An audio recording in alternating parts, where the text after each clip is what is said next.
Mhm. Yep. Sounds good.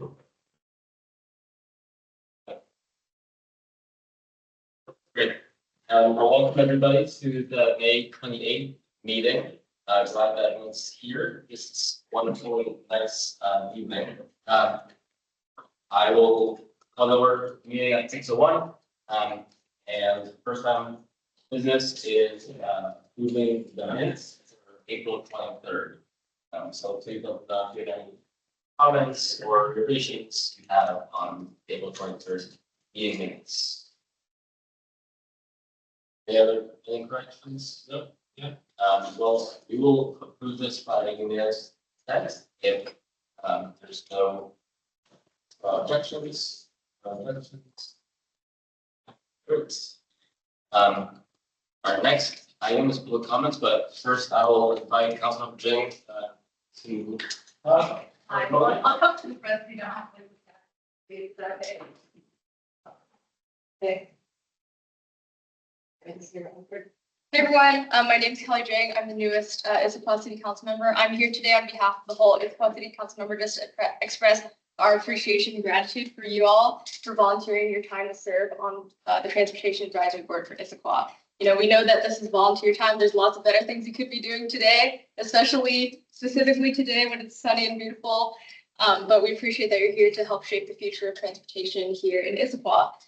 Especially, you know, with planning for the future of light rail, with the I-90 multimodal crossing, which I know that you all have been speaking a lot about. There's a lot of exciting stuff happening on transportation, which is really going to help shape the future of the city. So we really appreciate you, spending your time and effort and asking tough questions and making sure that, by the time it gets to us, we're like, oh, Transportation Advisory Board has already reviewed it. They've really taken a critical eye to this, and that, helps us make our decisions a lot more easily, knowing that there's all of you having looked over that. So thank you all for all the work that you do. And also thanks to all the amazing staff, including Jared and Emily back there, for all the work that they do. Because I know that, there's a lot to do and lots of tough projects, especially, in the current budgetary situation.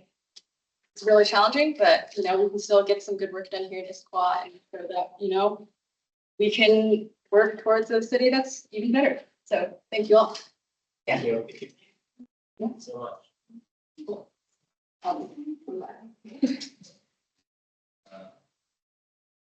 Any public comments?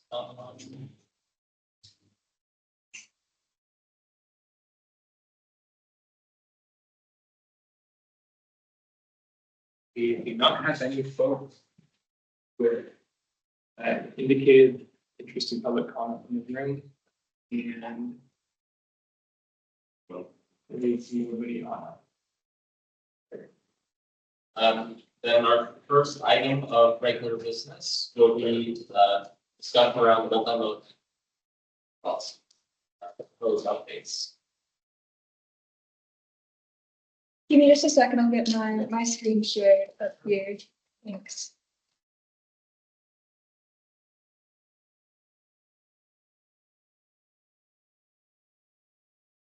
Things you can still do that for me.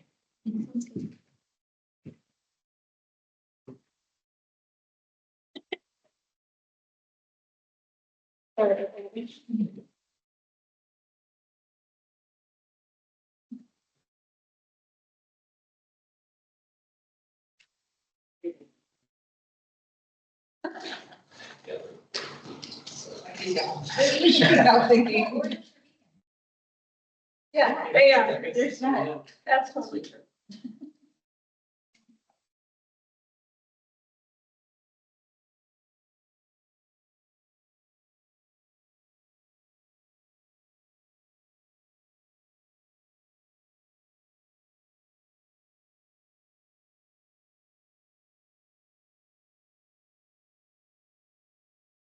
Okay. Torsten, can you see that okay on your end? I can, and can you hear me? We can hear you loud and clear. I think we're ready to start. Perfect. Can we go to the next slide? Great. Well, good evening, everybody. Thank you for having Kendra and I here tonight to discuss the multimodal concurrency policy project. Kendra and I will be tag teaming the presentation. So we'll be going back and forth. But as we go through, please let us know if there's anything that we say that needs clarification. I'll start by providing a bit of background on how we got to the set of recommendations that we're going to be presenting to you tonight before we drive into the discussion of action items for tab consideration. Next slide and then next slide. Great, thank you. The purpose of this project was to assess the city's current transportation concurrency system and then make recommendations to ensure that the city's concurrency system complies with the state's requirements for multimodal considerations. I've personally had the responsibility of maintaining and updating the city's concurrency system since 1994, when the first concurrency system was implemented. And for those doing the math, that's 30 years, and I did not have all of this gray hair 30 years ago. The city had 3 different concurrency methodologies over those 30 years. Tonight's recommendations ultimately could result in a 4th iteration of concurrency. But interestingly, all of them, every single one of them, had some kind of multimodal component long before it was required by the state. Nevertheless, with this project, we had the advantage of the guiding principles as outlined in the city's recently adopted Mobility Action Plan. And for all of the recommendations that Kendra and I are presenting tonight, we made sure that these guiding principles that are on the screen in front of you were embodied in the solutions that we came up with. Next slide, please.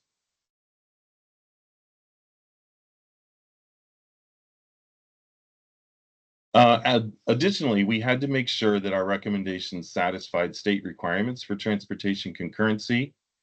This slide summarizes the recent various state mandates that regulate concurrency. In the interest of time, I won't go through each one, but I will say that first, the general gist is to ensure that the concurrency system takes into account other modes besides just automobile. And then secondly, that all of the recommendations that we're presenting tonight ensure the state's requirements are met.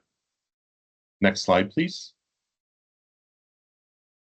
Finally, as part of the preparation for assessing the city's current system, we reviewed all relevant documents and code pertaining to the transportation concurrency. And as part of that review effort, we identified conflicting information between documents. We identified policies that already support the state requirements, and we recommended changes where needed to meet the state requirements. Next slide, please. The review of existing documents basically led to a list of action items for Kendra and I and city staff to follow up on, as illustrated on this slide. Each of the items identified on this slide will be discussed in greater detail on the slides that follow. And as you can see, the action items span all modes of travel, specifically walking, biking, transit, and automobile. The remaining presentation is organized to discuss each of these modes separately. And with that, I'm going to turn it over to Kendra, who's going to talk about the walking mode first. All right, well, thank you. Well, good evening, TAB members. So as Torsten said, we're going to kind of walk mode through mode. And at the beginning of each mode, we'll kind of pose the question for you to kind of keep in mind. And then I think the intent is to kind of pause at the end of each mode and kind of get your thoughts before we proceed to the next one. And we really look at this as an interactive session. We're really excited that all of you are here. Your perspectives are absolutely welcomed and desired tonight. So first one, walking mode. So your mobility action plan, that's your map, contains policy 4.1, which establishes a 4-tier system for providing pedestrian facilities. So a series of following slides, we're going to show kind of what those tiered facilities, what each of those 4 tiers are, and also identify an existing level of compliance with each of those tiers. So before we show those maps, I want to just kind of preview the question that we have for you guys. And it's really whether you agree with the staff recommendation to include all of Central Issaquah in Tier 1 and to include sidewalks in Tier 4. We'll get into that a little bit more, but we are looking at some substantive changes to Tiers 1 and 4. So step into those now. So this first map here actually shows clearly all of Issaquah's streets. And first of all, I'm just going to orient you a little bit to the colors that we have. And I realize it's kind of hard to see on the screen here, but we have, as we mentioned, 4 tiers. We actually have 5 colors if you look at this. And the bottom is these gray streets. Those are private streets, which the city really doesn't have any control over. So we're not speaking to those. The four tiers are public streets within Issaquah. And it's really kind of helping us to think about, well, what kinds of accommodations do we need based on where these streets are? So just a quick overview of the tiers. Tier 1 is really, within Central Issaquah, Old Town, Issaquah Highlands, looking at those most major streets. Tier 2 is, and we'll talk about this a little bit more when we get to that slide, but it's looking more at kind of local streets within those neighborhoods and also in the vicinity of things like transit stops and parks. Tier 3 is looking at arterials and collectors kind of outside of those neighborhoods. And then Tier 4 is really a focus on kind of those citywide local streets and what to do with those. So with that, we'll go on to our discussion of Tier 1. So as I mentioned in the previous slide, so let's just read first what the proposed policy is for Tier 1. Enhanced sidewalks on both sides of the street on arterials and collectors in the 3 neighborhoods of Central Issaquah, Old Town, and Issaquah Highlands. So what we've shown on this map here is we've actually mapped out what those streets are that are contained here. So that's where you can see kind of the colored streets. Those are the ones that are contained within Tier 1. And what we've also tried to capture on this slide is the existing kind of condition of those streets. So you can see in orange, we've got some of those streets that don't have any sidewalk at all. You can see other colors where we might have a sidewalk on one side of the street, but not on the other. We might have a standard sidewalk. And then where you can see those double green lines, which there aren't a lot, those are the streets where we're fully complying with the standard here. And so in looking at this map also, and I think you have it in your packet, you can look at the mileage. So you can see that we actually do have 4.7 miles of street that include this enhanced sidewalk on both sides of the street. But as we've gone through our analysis, there are many, many miles of streets that are contained within Tier 1 that have sidewalks that don't quite meet the standard or are missing sidewalks on one side or the other. So with that, we'll go to the next tier. So this tier, because it expands beyond those 3 neighborhoods, you'll probably notice the zoom level of the map has really kind of gone out because we're looking at more of a citywide scale. So Tier 2 states that we would want to have standard sidewalks on both sides of local streets in those 3 neighborhoods mentioned in Tier 1, as well as on all streets within a 1/4 mile radius around sensitive locations. And we define those to be schools, senior centers, public community amenities, such as hospitals, transit stops, and civic facilities. So again, like the previous slide, we've gone through the effort of mapping existing conditions. You can see that we've actually, because we're only requiring kind of a more standard basic sidewalk here. So that's, kind of a 5 or 6 foot sidewalk, not super wide, simpler. We've got pretty good compliance around the city. We've got 30.6 miles of facilities that actually do meet that standard within this tier. But then when we look around Tier 2, we'd still have 7.7 miles of streets that only have sidewalk on one side, and we have 16.4 miles of streets that have sidewalks on no sides of the street. So that's that tier.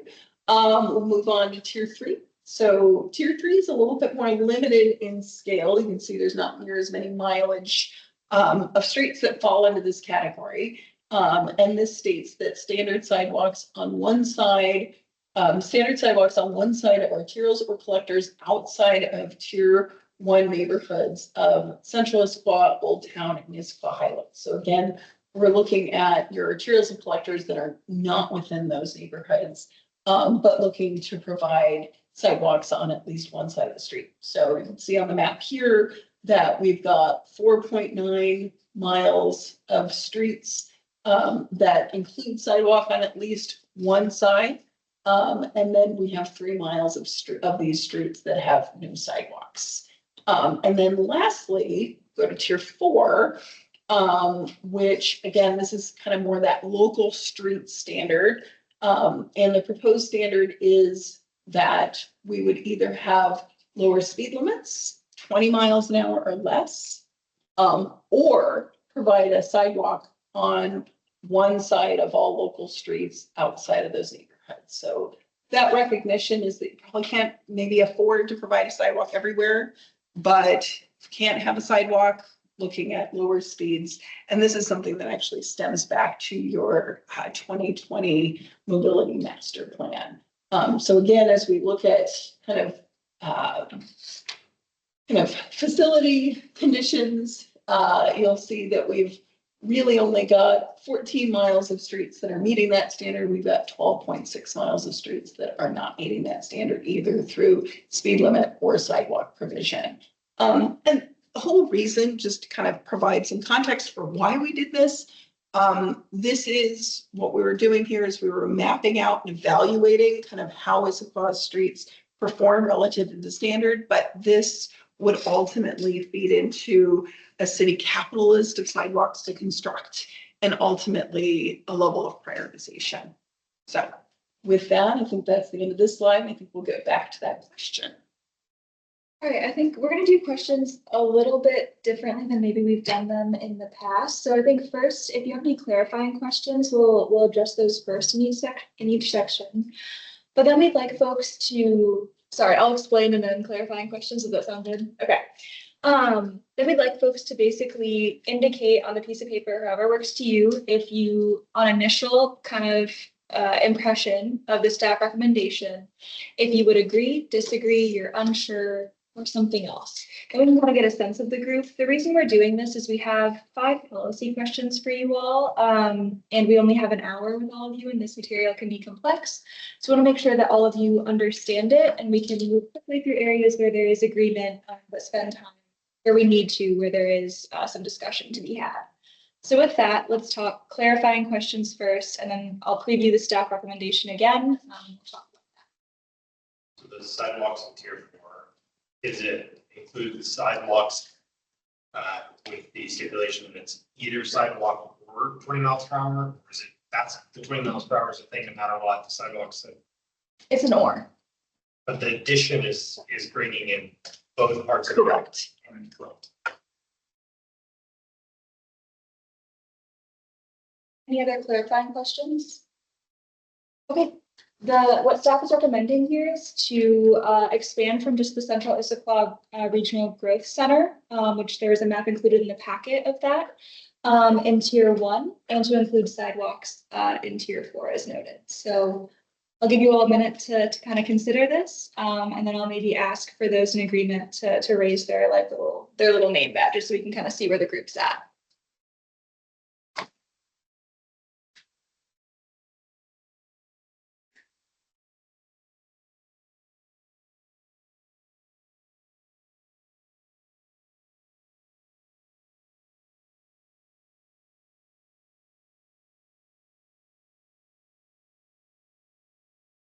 All right, anyone in agreement? If you'd want to raise your name badge, I think that'll give us an indication of where the group is at.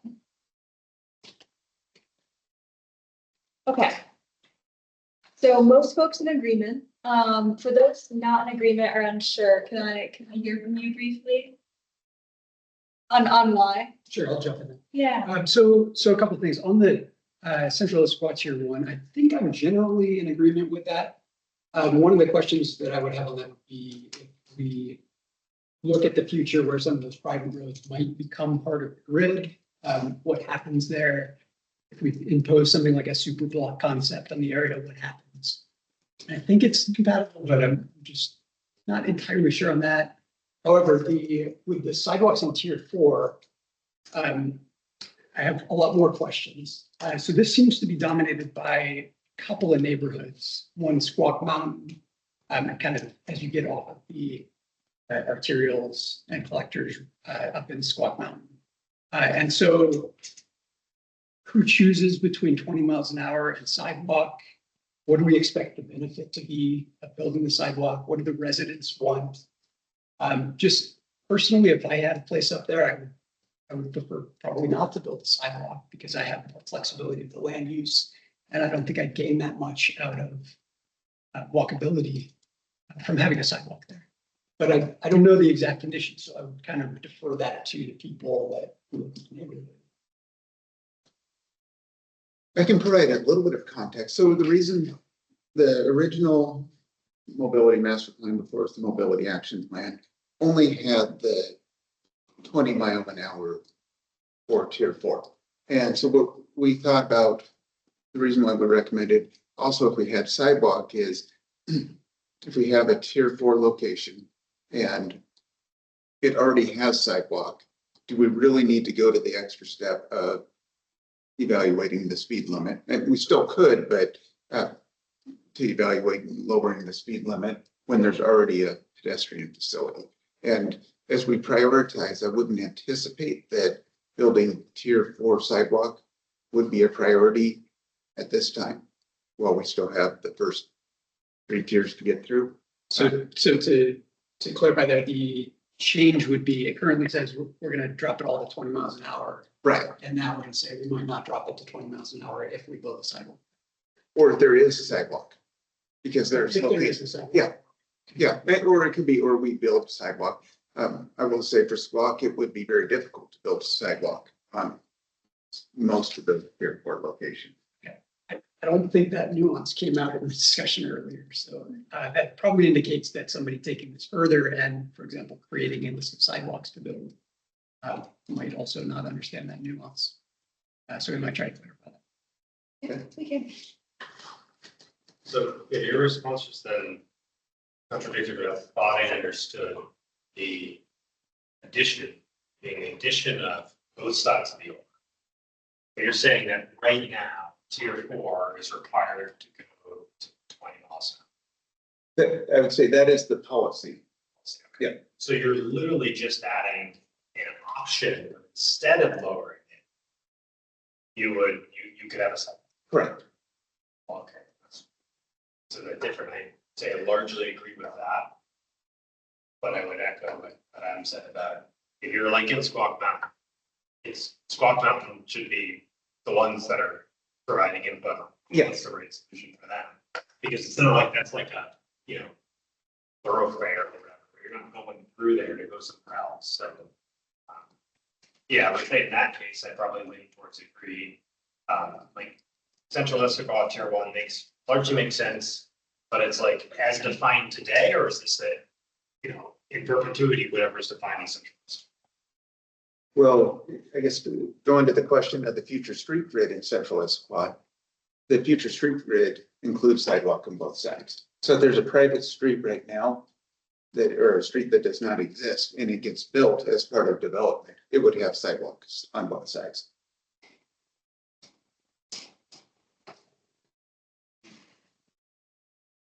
And let me know if this is out of turn, but since this is my first meeting. But so I do have a biased opinion. I live on the top of Squawk Mountain. So I'll state that for the record. But there are indeed many areas where a sidewalk would not likely be possible, but there are quite a few where I think there could be, especially leading all the way up to the top, which I go many times a day. And just the number of kids and families and actual, it's a very active community. Walkers, hikers, I think it would be really valuable if a sidewalk were an option. So just from my point of view, I would take those things into consideration. Thank you. Any other points of agreements?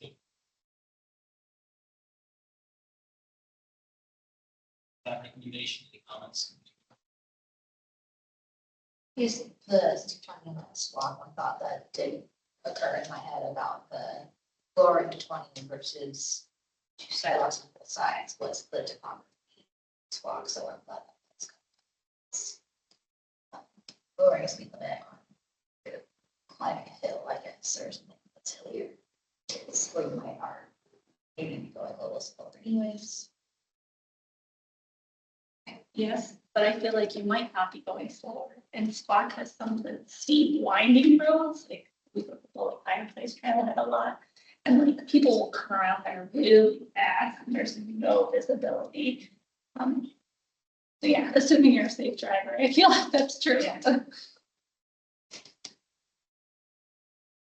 All right, I'm hearing general agreement, with the caveat that we need to delineate what exactly it means for the future of Central Issaquah and how that's already been laid out and planned with sidewalks on both sides for any future development, and to include clearer instruction on what it means, what exactly the tiering out means for that tier 4 and existing sidewalk usage. Does that seem reasonable? Yeah. Okay. I think we're good to move on to the next section then. Okay, bike mode. Policy 5.1 in your map includes bike level of traffic stress scoring system for all cities, or for all bike facilities in the city. And I will just put it out there, I will be defining what bike level of traffic stress means, because that may not be a common term for everyone, but it is I would say, a concept of growing prominence in the transportation planning profession. So kind of some of the data that we're going to be showing, first we'll show just where existing bike infrastructure is in Issaquah today. And then we'll talk about the concept of bike level of traffic stress.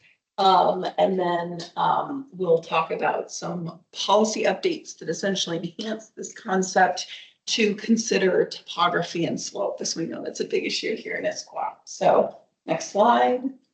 And the question that we're going to have for all of you is whether you agree with the staff recommendation that slope be included as a factor in measuring bike level of traffic stress. So we'll get there to that question at the end. So first of all, just some terms definition here. In terms of thinking about, how do we feel comfortable as cyclists? I think everybody around the table probably has varying levels of comfort as a cyclist. We probably have folks here that bike routinely, maybe you bike fast, maybe you bike recreationally over, kind of in your free time. Maybe you bike everywhere. You might be one of the folks that have spandex and fancy bikes. That's one side of the spectrum. The other side of the spectrum are probably people that don't bike that often. Maybe you have little kids that you're biking with, so you're very sensitive to nearby traffic. And I would say that our communities that we're planning for fall all along that spectrum. So it's really important as we're planning for bicycle facilities that we're thinking about all those different types of users. And when we think about those different types of users, again, they fall on all of the spectrum. But when we look at it, the vast majority of people, so kind of over half, 50 to 56%, we put them in kind of that interested and concerned category. So they're probably going to be more comfortable in fully separated facilities like trails, or at least buffered bike lanes, physically separated facilities that really give them a fair amount of protection. We only have a small portion of our population that's really going to be comfortable on those faster streets where you're a lot closer to cars. So it's really important that we're thinking about what those different kind of typologies are of cyclists if we really want to move the needle and get people more comfortable in using their bike to get places. So just last kind of terms definition here. So we really do try to kind of categorize cyclists in kind of these 4 categories. LTS1 are, generally it's both what we call the facilities that they're comfortable to, users that are really not going to be comfortable with high stress levels. LTS2, It's a little bit higher stress level. LTS 3 is even a little bit more beyond that. And then level of stress, traffic stress 4 are really those very high stress facilities that only a small subset of kind of our population are going to be comfortable using. So with that, wanted to just quickly present. So this is not the LTS concept here. This is just a quick map of the facilities that you have in your city today. So we have bike lanes. There's actually 27 miles of bike lanes. So you can see mapped where those are in the city today. And then we have kind of shared use paths and lanes. So a lot of those are kind of trails that are fully separated from the roadway, shown in purple on this map. And so next slide here is just a classic measurement of level of traffic stress using some very standard measures.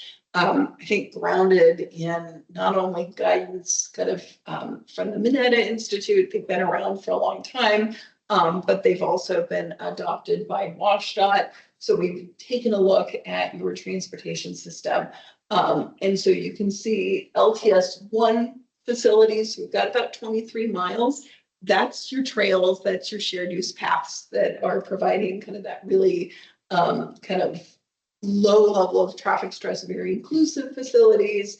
And then you can see other types of facilities, BLTS 2, often considered to be fairly inclusive, fairly comfortable to most riders, that 50 to 56% of riders are typically comfortable on these facilities. So you can see those in kind of the orange. And then you move into your higher stress facilities based on, again, this is based on traffic speeds and exposure to vehicles that are in the red and the maroon there.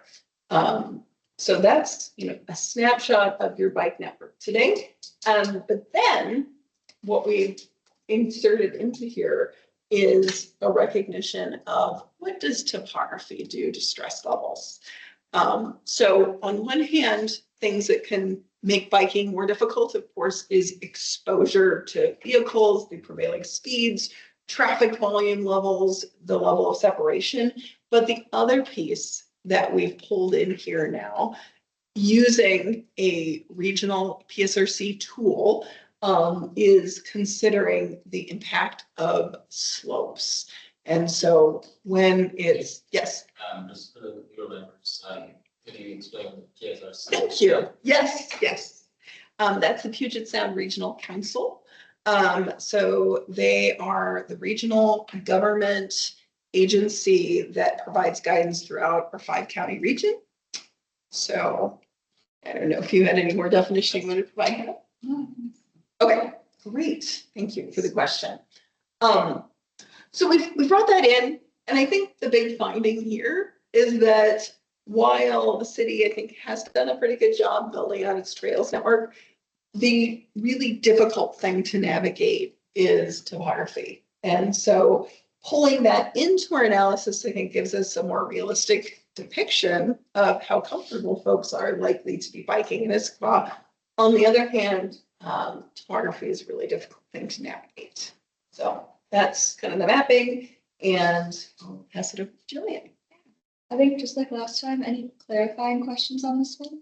Yeah, I know we've talked about this before, but I still think forgive me if we've been through this, covered this ground already, but what are you saying about it as a factor? Because I think there's all kinds of tricky things when you include topography and when you include slope, and it actually make it inadvertently less safe if you're shoving people on sidewalks on a downhill and they're running into, intersections, because they're coming at intersections instead of at 7 or 8 miles an hour, they're coming in at 25 miles an hour, and they're, so it's like, what are you saying, including as a factor? Can you elaborate on what the action it would take, or like how that would change what gets built or what would be required?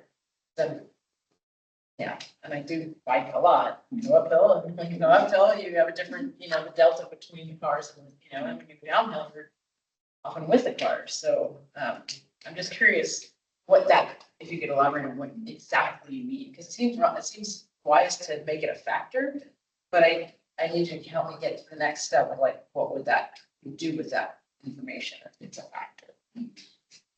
I'll take an attempt at it. Anyone else wants to add anything? So let's say, for example, that the city standard is LTS 2 or better. And we have a street that we're wanting to improve that's got a lot of slope. Then the design team would have to say, okay, in order to meet this level of traffic stress, we would need to plan the design to meet that level, knowing that the slope would be there. And so it could mean, well, I would think one, I'd probably want to keep the on the downhill end, keep the bicycles and the pedestrians separated, that we wouldn't want a shared use path. Because a shared use path is, it's one thing when you're flat and you've got some pedestrians walking, and you've got a bike zipping by at 15 miles an hour. But it's another when you add the slope, and then all of a sudden that bike, instead of going 15, it's going 30 miles an hour. So the designer would have to take that into account and choose the, or when we plan the project, we want to make sure that we planned an appropriate facility for this topography. If I may, I want to chime in a little bit. Like we don't have a silver bullet for you. I'm going to be honest about that. But there's kind of, three primary advantages I can see to including this sort of data. One, it's truth in lending, truth in, kind of depiction of what are we actually achieving. So it's data. And again, thinking through those categories of cyclists, if we're going to invest in building a shared use path or a trail, now by pulling in slope as a factor, we can understand what kind of rough portion of the population is even likely to benefit from this. It's a really steep place. What we finally got, and this has been something that's been fairly elusive in our profession for a long time, is to really understand, well, how much does slope factor in? I know intuitively as a cyclist that it adds a lot into my journey, but we've now got some percentages from some peer researched journals to kind of really help us understand that we're talking about 2% grade. How much more difficult is that making the ride over kind of a period of time? If we're talking about something that's 6 or 10%, how much even more difficult is that? So one, it's data. Two, it's helping us understand what is the likely reach and effectiveness of our transportation system. And then thirdly, it's potentially helpful as a decision-making tool for the city and ultimately city council and this body here to think about, if I have two alternative facilities that I could build, which one is potentially more beneficial. So we think about it as maybe a data point, again, filtering into both your design process and your project prioritization process. Sorry, I just asked a follow-on question real quick, and that's just, there are some hills that are so steep that an LTS rider 1 or 2 is probably not, it's not gonna go down block here, but it's speed bump hill, they're just not gonna do that. So does that all, it's give you the flexibility to just think we don't need to build this facility for people who aren't gonna do this anyway? So it's to understand that we're probably never gonna achieve that rider type. If you're using standard methodologies, it might say, hey, you've got LTS 1 or 2. So it's helping to provide a more accurate depiction. Thank you. I don't like. So if you're trying to mitigate the traffic stress on a biker, and maybe it's less stressful on a shared path instead of on the road, would mitigating that for the biker make it more dangerous for pedestrians then? Because I guess, yeah, if it's still a shared path, isn't that going to be, I don't know. Is it gonna be a shared path? What would that, I guess I don't understand what bike facilities look like. So it could be a shared use path, which is historically what a lot of facilities have been. But there's also a lot of guidance about when a shared use path is appropriate versus when a separated or protected bike lane versus a painted bike lane versus having the bicyclist just in traffic. So there's professional guidance on when it's appropriate and a lot more information on considering how it also impacts the pedestrian. So is this gonna result in looking at maybe a steep road, not traveled much? Where we're going, well, you know what, in order to actually provide facilities that people are gonna use, we would need, based on this now elevated level stress, we need a dedicated, separated space. And therefore, we shouldn't spend money on that because there's just not the return compared to other things we can do. Or is it gonna lead us to go, well, we have a requirement to add bike facilities because this is steeper and we're assessing it that way. Now we gotta go spend more money to go build a separated thing. So is it gonna be more allowing us to make a smart decision or putting us in a position where we're spending more because we now have a slope? No, everywhere's sloped, right? I mean, that would dramatically change. I would expect in a lot of areas kind of stress. The first. So we're not gonna be stuck spending We don't have the money to spend. through that. But it's not like we're gonna have some future thing where it's like, well, we must, on every new road that's built, this level of address this level of stress. I think if you go back to Kimber's comments, it's more true to form. So if we're more accurate in our assessment of this, we're gonna make a better decision. That's kind of, I think, what it comes down to in this sense. It's to help make better decisions. And yes, painting a broad brush and saying, okay, this street in this part of the town needs to be designed to this standard. But then when you get into the specifics, like Issaquah Falls City Road, well, that's a steep road and there's not a lot of room and there's a lot of traffic. And so it would not be a priority to say, okay, we must build the gold-plated bicycle facility going up here in order to meet that level of traffic stress. It'd be more of, okay, that project would cost 80 million versus we can spend 5 million and add twice as much. Right, it's like, Yeah.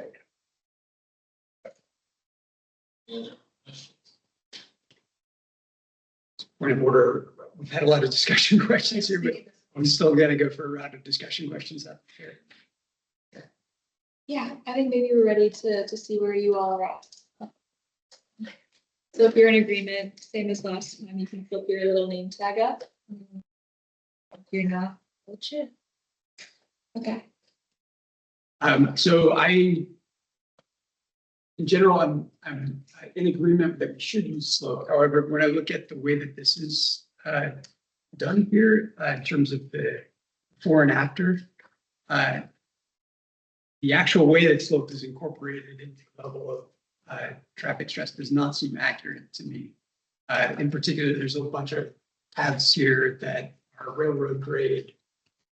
You know, it doesn't get a lot flatter than that, and yet they're still bumped up significantly in level of stress. And so there's something that's gone wrong there. I don't know if it's the implementation, pulling in the GIS data to it, but we're looking at it. Yeah, Definitely. so we will do a QC check on things like that. I actually noticed it during the presentation and just like, oh, made a mental note to go back. But yeah, I think the Rainier Trail, like I saw it and I was like, Yeah. That's flat. that is flat. And to be fair, the team that put this together, they're using GIS data that they got and doing the best. And in a situation like that, it might not show up that the railroad grade is flat because the topography around it will not be flat, but yeah, we can do some cleanup before it gets finalized. In terms of agreements,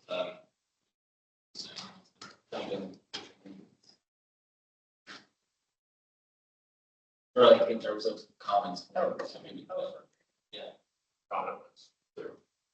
Double check. make a flat curve.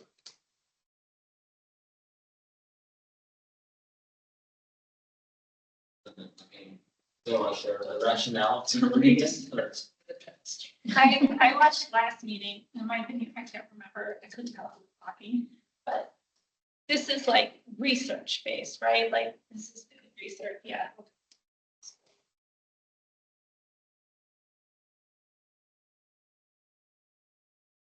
I think, yeah, if you guys want rationale, share that as well. Yeah, go. I think what we should do is just zip through everything, see if we can get to the end.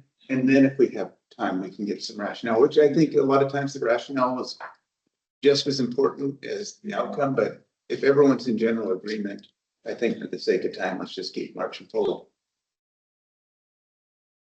Okay, mode 3, transit. So we go to the policy slide here. So in your map, you currently have a goal to advance the transit system to connect to the region and improve access to transit for all community members. And the way that your current policy works is it's really just looking at the quality of amenities at bus stops. So essentially looking at bus stops in Issaquah and assigning points to those bus stops based on various amenities would be there, whether there's a bench, whether there's a shelter, real-time information display, whether there's sidewalk access, landing strip, all of that. That policy isn't currently in your concurrency policy. Oh, that's okay. So we go to the next slide, which just shows kind of a map of performance. So using that policy, we looked at bus stops throughout the city and provided kind of a score on kind of how they perform based on those amenities. So generally the stops that are marked in green there, those are you know, high amenity locations. The ones in orange and red, lower levels of amenity. And the way that your map would work is to look at those and, you know, a real goal of seeing how you could enhance amenities at stops that aren't currently green. So if we go to the next slide, kind of the question that we have for this body is whether you would agree with the recommendation that transit LOS should include more than just the amenities at transit stops. And I'll talk about this in the next slide, but to include considerations related to access to transit stops, place and mobility. And I'll talk more about those points on the next slide, and to hear whether there are additional metrics that you would recommend be included. So in terms of updates to the city's policy, here's the 3 types of factors that we would recommend be built into your policy. One is access. So how people are getting to the transit system. And this is largely dealt with through the sidewalk and the bike kind of level of service standards that we've just talked about over the last half an hour or so, but really kind of pulling that in, recognizing that big piece of a transit system is how accessible that transit system is to the people that live here and work here. Second is place. So this is very much tied into coming out current policy, which is transit stop and station amenities. And we would be looking at enhancing the current level of service policies using King County Metro access standards. So they have a good set of regional access standards. We were looking at just updating the city's policies to match with those. And then lastly is mobility. So that's speed and reliability. So once you get on a bus, can it go somewhere? So really thinking about how can the city be a partner in facilitating transit that moves quickly, it's on time. Obviously, we're not, as a city, providing the buses, we're not providing the service, but we can certainly think about those streets that transit routes are on and think about how level of service is provided, how quickly buses can get through transit stops, et cetera. And we know that there are other cities in our region that do that, Redmond and Bellevue being. So with that, back to the question of whether you agree with enhancing the current level of service standard to include access, place, and mobility. Sorry, Jillian, I totally stolen your. Oh, you're good. You're good. All right. I think we're first on clarifying questions. I guess. Is there any prioritization of like the non-used stops, or is it all stops? And then the one little. That's a really good question. We don't currently have that in there, but I think that is a very good recommendation. That's another consideration that we could include.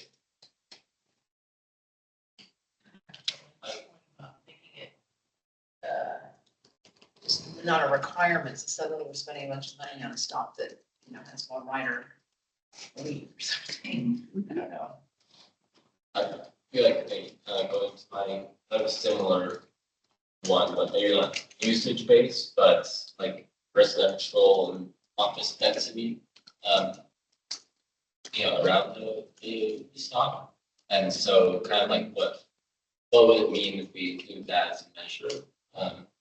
Will it mean like, maybe put some of these yellow ones to red, or then some of the red ones to yellow?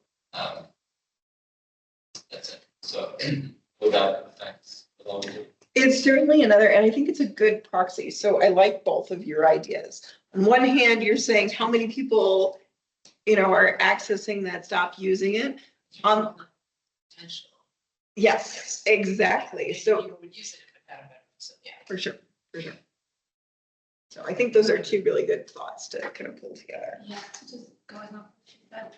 I when reading through would like to see usage compared to the amenity rubric, because I don't know that.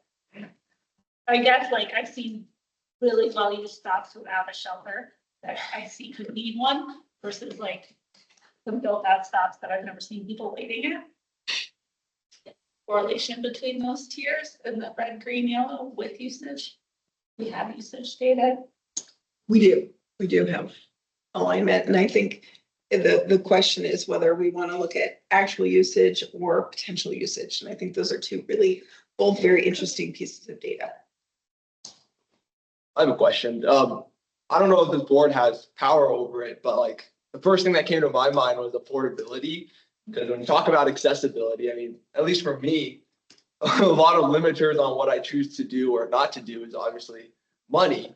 And so I wonder if part of this accessibility problem isn't necessarily amenities, but more of the cost of public transit, and whether that's a large factor in this consideration of how these transit systems are actually being used.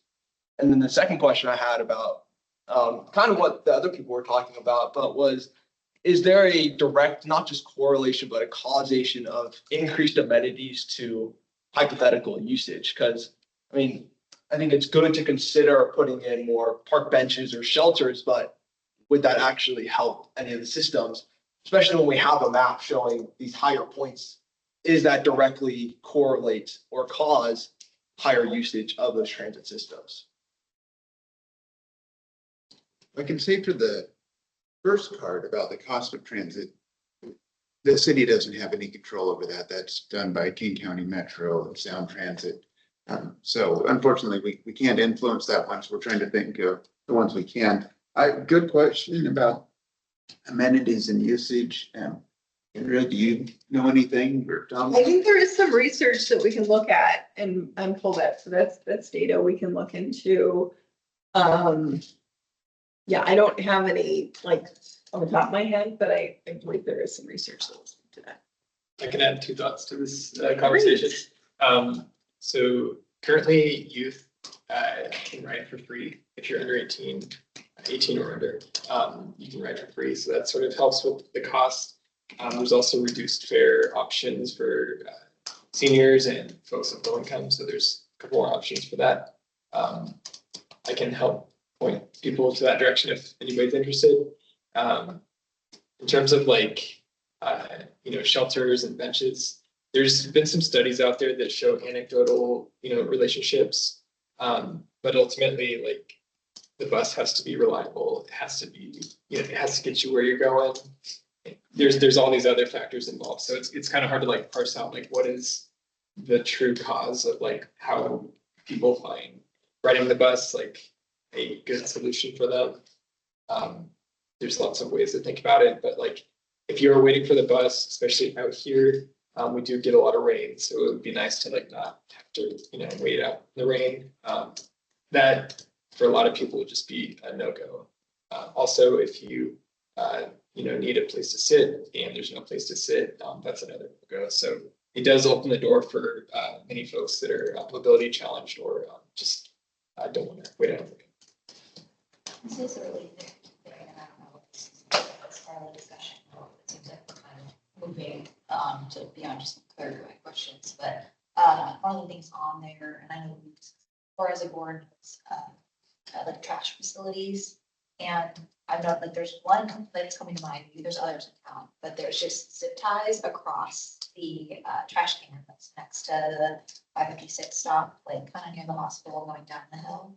And so it technically checks the box, right? There is a trash can, but no one's servicing it, no one. So I guess like it's been brought up before, it's the just because it exists doesn't mean that it can be used, that people will use it. I guess the same thing for, I know one of the like updated, like a screen that has the time to like the bus is on its way, but if that screen's broken, that's not helpful at all. So I don't know how we put that asterisk in there, or if that's like this at all, but that's just something that it's had the zip ties on it like a year at least, but. See, like fix. But yeah, that's true, but. Yeah, we had issues with one. Yeah, so we had some issues with the one near City Hall overflowing. And I put it as a fix, and they actually routed it, and they got a second trash can in there. And so like, it's all connected. Yeah, and if it is City city staff staff, does- like future, like we're like city staff. No, that's good. I definitely just assumed it couldn't be like it's because it's different. Yeah. So the city maintains this. We do not. No, you're not. But they know how to get in touch with people. Yes. Sorry, what was that? So you just like call the people who are in charge. Yeah, we would be the conduit for the person that mentioned it. Another factor maybe to add is just safety, whether that's availability or quick assistance or, in the by PFC, they ask for help or something like that. That's maybe another factor to consider. Would you include like lighting? Absolutely. So since we're beyond the clarifying questions, first of all, starting off with the goal here, advance the transit system to connect the region and improve access to transit for all community members. Awesome, start out with the goal there. I really appreciate that. And as Derek mentioned, we kind of lost some of the causality, like will these changes actually improve that or not? They seem to be somewhat correlated, just in my estimation, but causality is a little bit harder. Let's see, if we just look at the current level of service, like there are a couple on the map there that are green, but they're kind of in the middle of nowhere. And so they don't seem to be correlated to this goal. And then others, like there's some on Front Street next to Chicago Pastrami there that's yellow. If it had a shelter, maybe it would be green, but there's so much shelter around there that it doesn't need it. And it's like centrally located to everything. So I think a lot of these additional factors are going to be really helpful. One of the things I kind of struggle with, though, is that it's almost inverted in the sense that, we build a new transit stop. We may choose to put that anywhere, and maybe it's going to connect people, but maybe it's also right next to another one that also connects those same people. And yet we've left a section of the population off because we're not asking about it in terms of place of residence level of service or place of business level of service. We, for that, because we are going pretty off track, we are going ahead of ourselves in terms of the these initial questions, could we go and ask about this agreement, level of agreement for the recommendation first, and then have a conversation that makes sense. All right.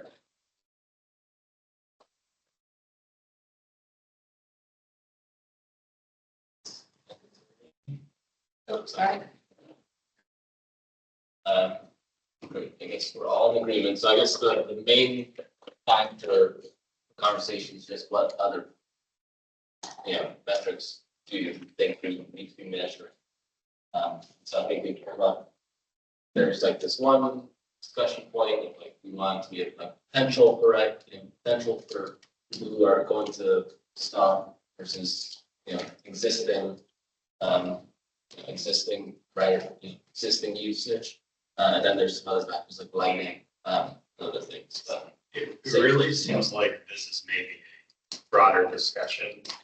Well, yes, these should be added, but there's maybe some broader discussion about, is this something you assess before you try and influence where something's gonna be? Is this an after thing you're doing? Considering we have two more to go through and the rest of the agenda, should we ask maybe that's like to come back on the follow-on topic? Certainly could go deeper here. I do want to finish my thought on this. Okay. So the way this is looked at now is kind of on a per stop basis. The goal is connect everybody. Perhaps what we want to be looking at is sort of a delta. If we put a new stop here, what is it going to change for everyone's access? That's kind of related to mobility, but it also, there's a potential equity concern if we're leaving out a segment of the population because it's just not prioritized. So equity and access, essentially. Yeah, and some of that just comes from looking at it from the perspective of all of the people that want transit versus all of the places that we've decided to put transit. Okay. Sorry, just to summarize. So I'm hearing a general yes desire to come back with maybe a more detailed discussion on what this exactly means, because it is a little bit less detailed than some of the other things that we're asking of you today. So I think when we revisit this topic, it would be helpful to have a more specialized conversation on we want to be focused. The first bulk being, we want to be focused on just residential office and retail density and park density as well, I guess. Or existing usage, and then other factors like lighting, safety, etc.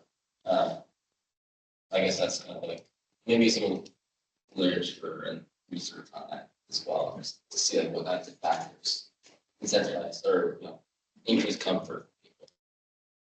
For all kinds of, I also have a list of about a dozen factors that I don't think we have time to go into, but if we want to come back to this topic sometime, that'd be great.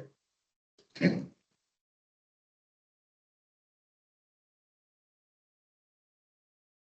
All right, back to me. Next slide, please. All right, great. Just like Kendra was doing, I'm showing two policies related to automobiles from the Mobility Action Plan. The first is policy 7.1, which really relates to how we measure the level of service of vehicular traffic in the city.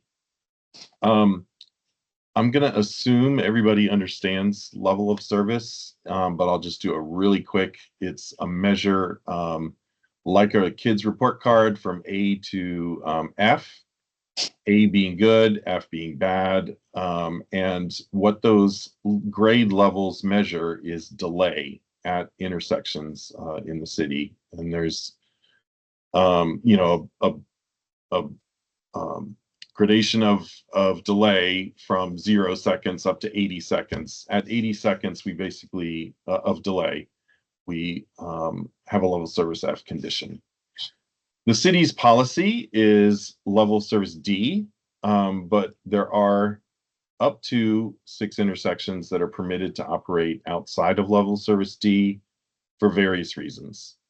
The last time the city's system was updated was 2023, and the city's update then resulted in all of the city's level of service standards for vehicular traffic are met, and they also satisfy the state requirements for vehicular level of service. So tonight, actually, we're not going to make any recommendations or changes. We're recommending changes to the level of service for vehicular traffic. What I want to focus on is the MAP policy 7.2, which affects the level of service of vehicular traffic, but is actually, we're looking at other modes of traffic, other modes of travel that get impacted at intersections, but that could improve the safety or the experience of pedestrians and of transit riders. So those two things are, yeah, thank you. We can move forward. Those two things are the leading pedestrian interval is the one I'm going to go through first. And you can, yeah, thank you. So the question, just like Kendra was doing before, that we want you to consider as I go through the presentation is, do you agree with the recommendation to add LPI, or leading pedestrian interval, to all Tier 1 pedestrian corridors that Kendra had previously defined, taking into account the impact that has on automobile level of service? Okay, so with that, first, let me define what leading pedestrian interval is. So what it does is we provide like an advanced time for pedestrians to cross an intersection or a roadway ahead of the vehicles getting a green light. And what that does is it allows pedestrians to establish a presence in the crosswalk before vehicles are allowed to turn, so that they actually see the pedestrians there in the crosswalk before they start to turn. It enhances the pedestrians' visibility, and it reinforces the pedestrians' right-of-way, because they do have the right-of-way before the vehicle can turn at an intersection. Thank you. You can go to the next slide. All right, so in order to assess the impact that LPI has on intersections, we had to follow a process. And so I just want to quickly go through that. First of all, we did use the latest concurrency model that was updated in 2023. It projects out to 2050, and we are looking at just the PM peak hour. We implemented LPI at all Tier 1 pedestrian streets. What that means is, of the 86 signalized intersections in the city right now, 77 of them are on Tier 1 pedestrian roadways. So 77 of the 86 signalized intersections were analyzed with LPI. And what we did was we gave basically the pedestrians a 4-second lead time. So they were able to get out into the crosswalk 4 seconds ahead of any vehicles being permitted to turn into that pedestrian crossing. And then we re-optimized the signal timings with that new 4-second. Basically, it's like an all red phase. So every car is seeing a red, ball, and they can't enter the intersection for those 4 seconds. All right, next. Are there any questions before I move on? Great. Okay, so I think all of you have this graphic, and it's very busy. It has a lot of information. I'm going to quickly explain it. It's sort of like a heat map that illustrates the change in delay that's experienced at each of those 77 intersections. In the circle at each intersection is a numerical number, and that's showing the change in delay. So if it's a positive number, that means the delay increased. If it's a negative number, that means the delay decreased. The color indicates the severity of the change. So the darker the red, the worse the more impact there is at that intersection as a result of implementing LPI. And then, of course, green would indicate there's no impact or better delay at the intersection. So it's a lot of information on this, so I'm going to summarize just some bullets real quick to help you digest this. So of the 77 intersections, 72 of them already operate at level service D or better, so that meets the city's standard. Only half of those 72 intersections actually experienced a measurable increase in delay. So the other half was virtually no change in delay after LPI, or it actually got better. Of the 36, though, that did get worse, the average increase was only 1.3 seconds. So it wasn't a really marked increase in delay. 3 of the intersections actually changed level of service. One of them got better, so it went from level of service B to level of service A. And 2 of them got worse, but they went from level of service A to B and from B to C.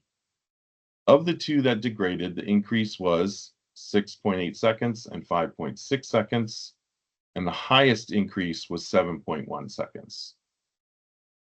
Now, there were 5 intersections that are already operating at level service E in the city.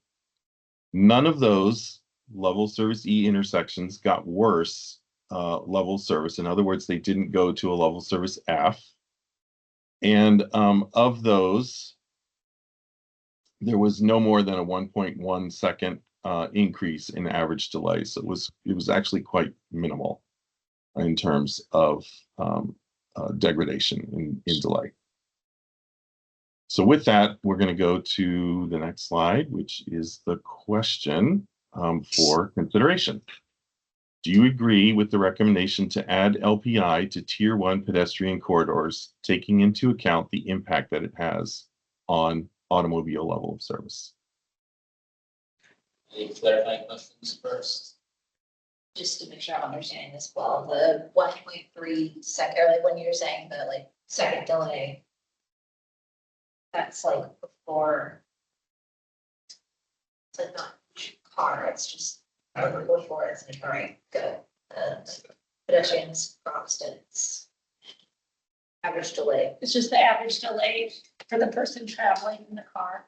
Yes. Okay. Thank you. But I think this is a clarifying question, but stop me if it gets into content here. 2 questions that might be the same. One is, why would any of these delays decrease? And then the other one is, are any of these changes outside of, are any of them statistically significant? All right, so the first question, why would any of them decrease? It doesn't make sense. And so I understand the question, why any of them would decrease. Just if you think about, hey, we're taking away some green time from vehicles in order to allow pedestrians to cross.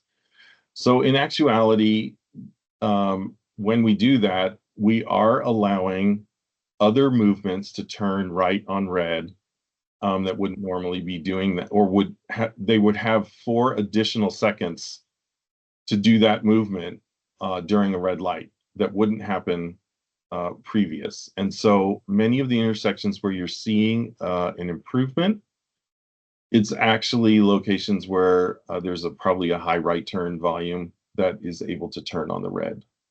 So that's, I know it doesn't make sense, but that is why that's there. And I see a hand up.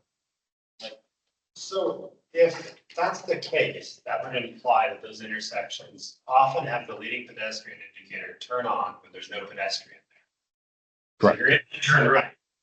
So that would imply that the leading pedestrian indicator is on by default.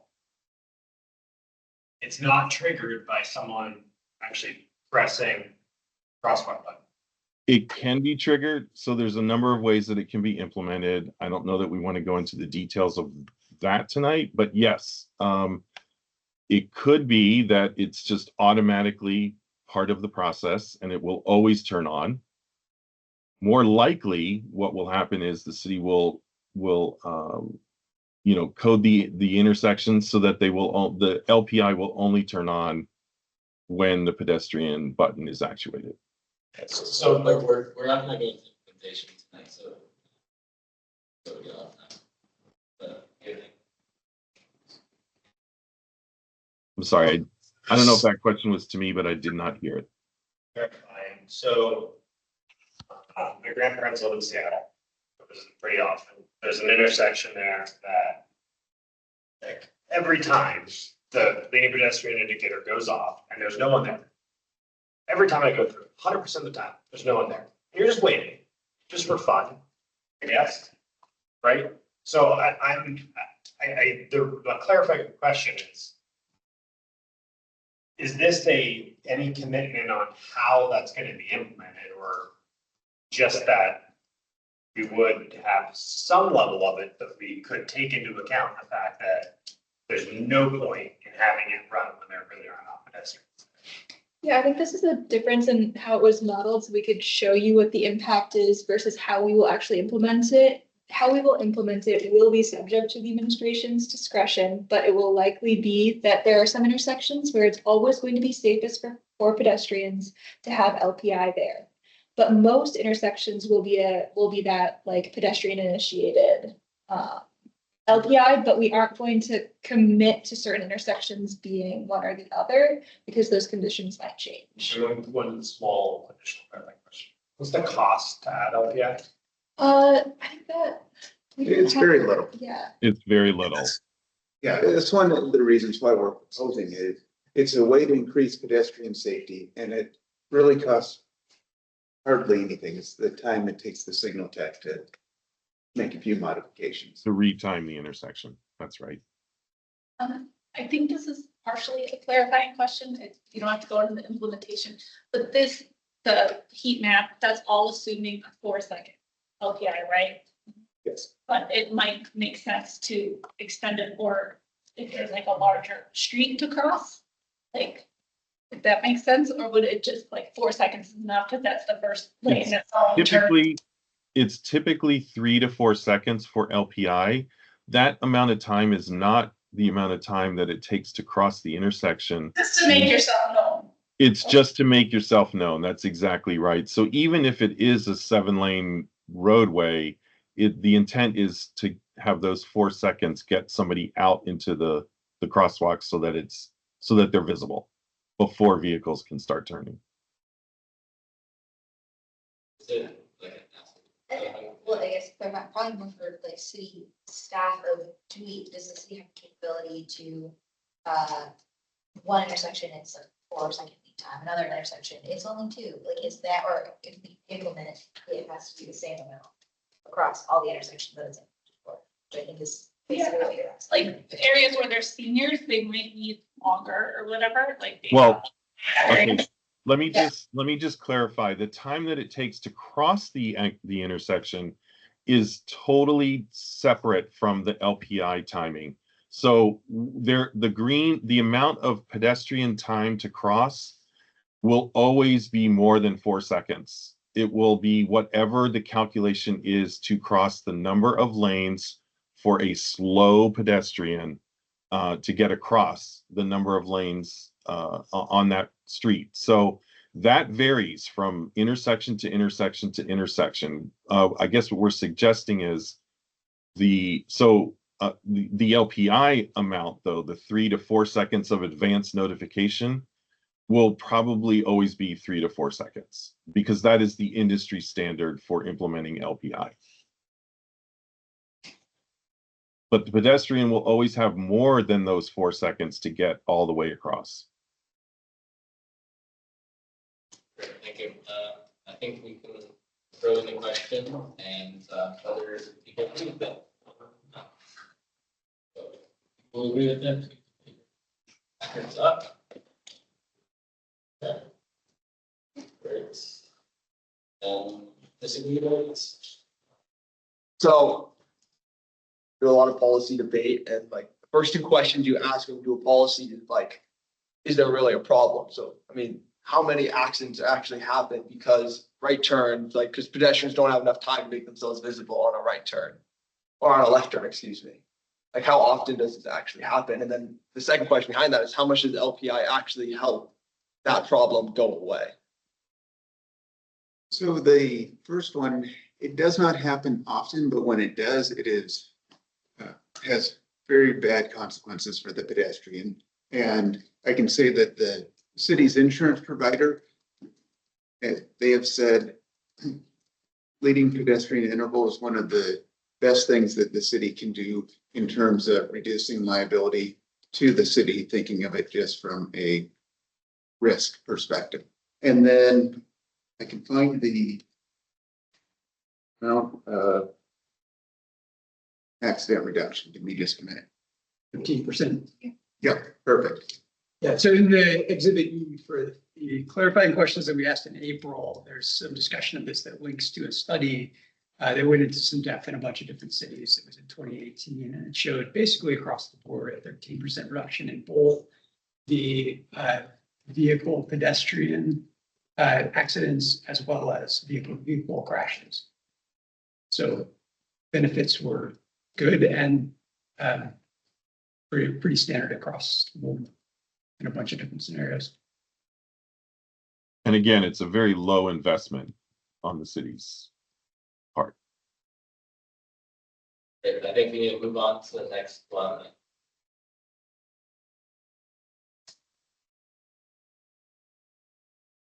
All right, great. Can we go to the next slide? Okay, so the next subject is transit signal priority. And the question that we want you to think about as I go through this presentation is, do you agree with the recommendation to add TSP to transit corridors only, taking into account auto level of service and bus service frequency? All right, next slide, please. So what is transit signal priority? Basically, what it is when a bus approaches an intersection, if it's already seeing a green light, then there's really no change to the signal timing at all. It will go through the intersection with that green light. However, if a bus is approaching an intersection and the signal is about to turn yellow and then red, what the signal will do is it has the intelligence to detect the bus, A, and then secondly, extend the green time so that the bus can clear the intersection before it turns red. And what that does is it reduces the amount of delay that a bus is experiencing on that corridor by extending that green time. Thank you. So in order to analyze the impact that transit signal priority has on intersections in the city, again, we use the latest concurrency model. But different from LPI, the models that we use don't have the ability for us to implement TSP sometimes, but not all the time. At an intersection. And that is the reality. There won't be a bus at every single change of cycle. And even if there were, some of those cycles, the bus would be hitting it at a green light, and so there would be no need to change the signal timing. So what we had to do was create two models. One where the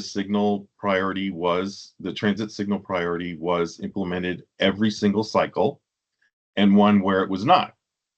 And then what we did was take the results of those two models, the delay calculated at every intersection from those two models, and weighted them based on the number of cycles that are affected by a transit trip. And of course, every route in the city has a different number of transit trips going through them.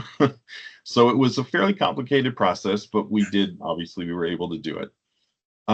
41 out of the 86 signalized intersections in the city are affected or have some amount of transit vehicles going through the intersection at some point during the PM peak hour.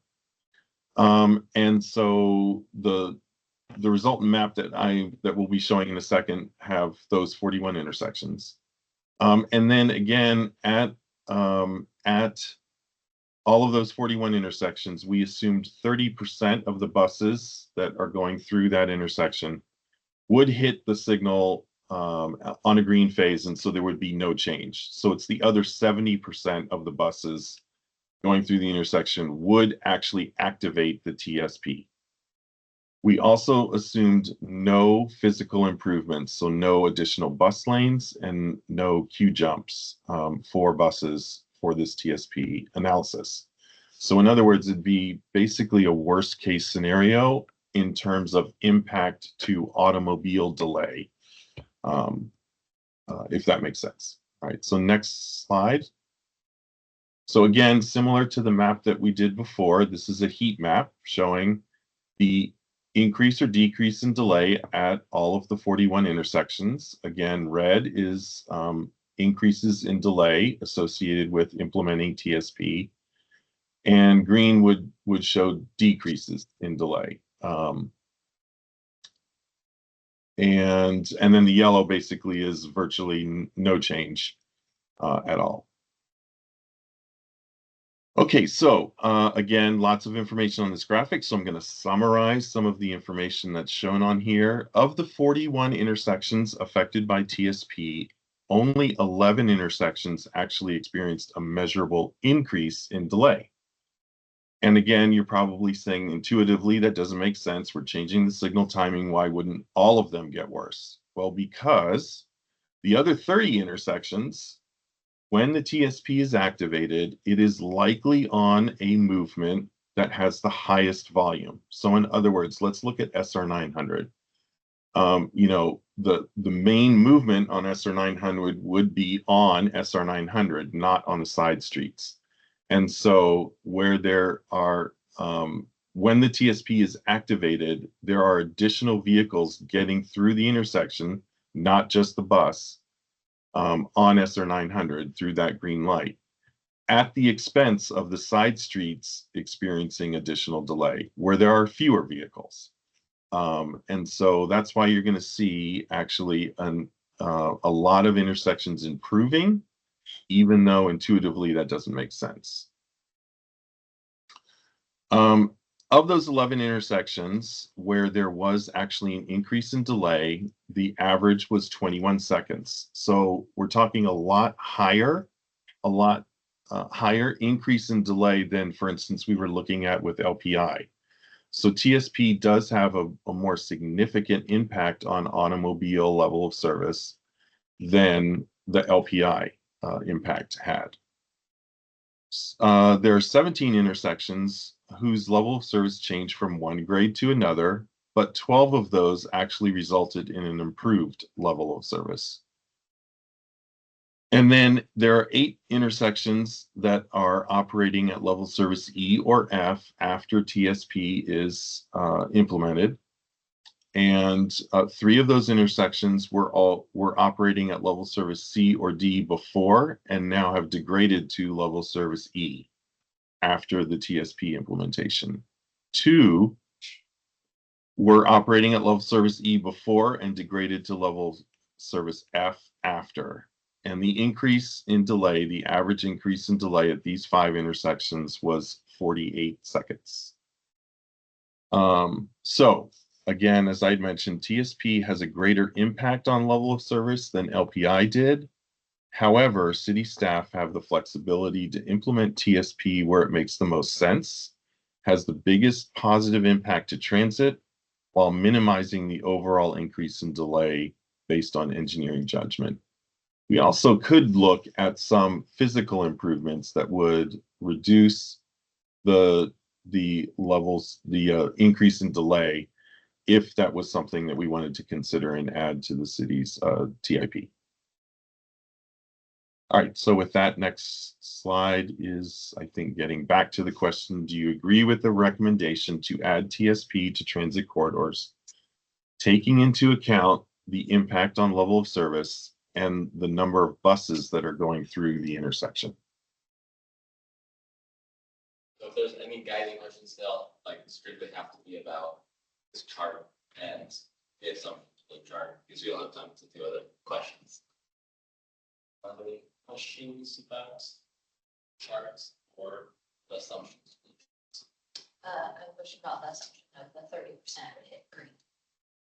Is that just, that's an industry standard thing? That's like a measurable, like, that's just how traffic works thing? I'm just curious where that number comes It was an assumption that we made, and we chose to make it a low assumption so that you would see sort of the worst case impact for this analysis. But yeah, if it were actually implemented, we would use the, you know, the reality in terms of the percentage.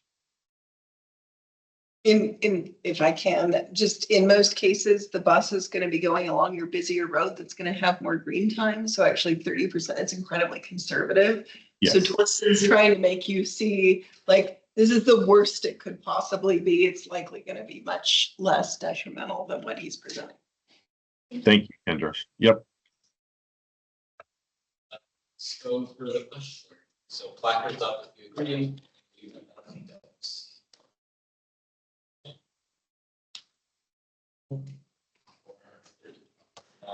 Anyone want to do a really quick sentence about, I think, disagree? I think I'm sort of in between. It seems like it's a,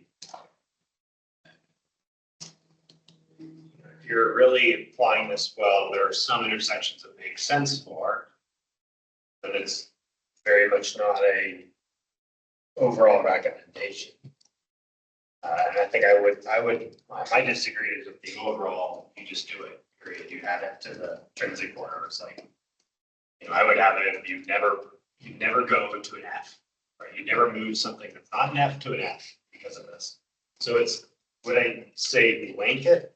Yes, no, I wouldn't as a recommendation, even take into account level service. But do I believe that there are cases where it makes sense? I also like just the modeling. There's some things that sound of assumptions. I could get that maybe we had to do. But I was almost expecting in some ways to universally have a decrease in average delay because you're not waiting for a bus to get moving. You're just, you know, sitting in red light. You're waiting for that bus to slowly pick up speed. First, you're behind someone that gets the idea that green means go, and you know you wait less because I don't know how to think about the assumptions that we use. I just, you know, for myself, I mean, I agree, but I think, you know, maximizing staff discretion here would be ideal. Just allowing staff to make the choices, you know, like guided along the lines of, you know, transit lights, like the 5x4, definitely to that transit, you know, single priority. You know, 271 should also have transit. So things like that. Just, you know, guidance based on these, you know, highly used transit lines or. Yeah, so I think potentially this is a great tool. We could use it based on the modeling that I see here. It's not rigorous enough, and it actually shows some potentially bad cases that I would say, no, we don't want to put it in place there. But I think it's just that the modeling's, you know, worst case, not rigorous. We'd have to just dig a bit deeper into that. And there was much like what LPI, unless you dig into the material, you don't see the benefit of this. That was never covered. And I don't think that was in any of the supporting material either. So I kind of can't do a cost benefit analysis on this. Just not enough information. I just want to say that I don't think it's really been said that the reason I agree with this is a little bit of a higher level point, and that's that we have to be investing in transit because we can't keep building wider roads. So if you look at the 10 and 20-year horizon, we just have to commit. Even if there's some hit, I'm not saying at all costs in every case, but I'm just saying we have to push through this because we're not gonna be able to move people through the region, through the city in 20 years from now. If we just keep on protecting, you know, vehicular traffic above other priorities. And I think you have to make it more attractive to ride the bus in whatever way you can, and for the future, a decade, 2 decades from now. So I just wanted to say that. And I think the open question is like, does this make it better? we're going pretty far ahead to say it does based on the information you're seeing here. So back when we're talking about transit LOS, one of the things that I heard was reliability and speed of the transit Absolutely. is more important than the actual bus stop. And so that's what we're trying to do. And on us for not articulating it as well as we did. I think for us, it's just so obvious that we're blind to it. But that is what we're trying to do. And I would also add, in terms of implementation, that if, assuming that this policy moves forward, when we get to intersections like Gilman up front, where you can see it just blows up, I think that's the location where you say, okay, what can we do? Do we add a queue jump lane or at East Lake Salmon 56? I think those are locations where it would make sense to start looking at how to have a project to do something like that and identify locations, because we have Gilman as a transit corridor and it's got TSP, but then you get to front and then all of a sudden, if you have a way to help the bus beyond just the TSP, at least that's how I envisioned implementing it when I saw what Torsten had. But the idea is to make it so that way the buses are more reliable. So that way, when someone's planning their trip, they can say, okay, I can drive, or I know that the bus will get me there on time. Agree, it's due to the fact that my assumption was that we can do this. It's not a blanket, all right, we're gonna do this on all of the intersections, even if it's downgrading them, it's that city, the expert city staff can choose where to. That's why Okay. I think that wraps things up for this session. So next time. Yeah, so this is next going, we'll bring the nuance of what we heard today to PPC, likely through the comp plan amendment process that's going through right now. And then it'll go to mobility and infrastructure in September. And then to the full city council for a decision on each of these kind of main areas, bike, ped, and auto, LPI, and TSP in October. We think that there are probably some things that this discussion or this project alone sparks, which is a review of our bike and pedestrian mitigation fee and street impact fee, and the projects that are funded out of those to make sure that they're appropriately spread through all the modes of our transportation system. So that's all we've got for you tonight. Thank you so much. Okay. Next item, it is going to be the wildfire evacuation time study. Big discussion.